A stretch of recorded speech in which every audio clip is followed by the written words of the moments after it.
नमस्कार मंडळी, गावाकडच्या भात लावणीच्या गोड आठवणी मला आवडल्या तर नक्की लाईक करा, कमेंट करा। आम्ही पहिले सकाळी सकाळी बैलाका घेऊन वाप्यात जायचो, वापरून आंगरवून घ्यायचो, चिखलाव करून घ्यायचो। चिखल झालो काय मग काय घराकडनं काकी नाही तर आई न्यारी घेऊन यायची।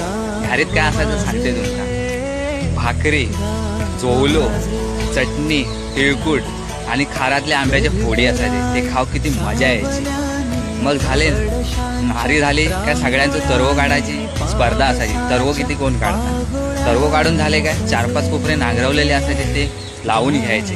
ते झाले काय 12-1 वाजता आम्ही जेव घ्यायचे। जेवणाच्या ताटात काय असं तर खायचं। जेव पण आम्ही वाप्यात नाही तर मांगरात बसायचे। जेवणाच्या ताटात पिठी भात आणि सुकाट ती खाऊची मजाच वेगळी होती। मग काय संध्याकाळी 4-5 कोपरे चिखलवून करायचे।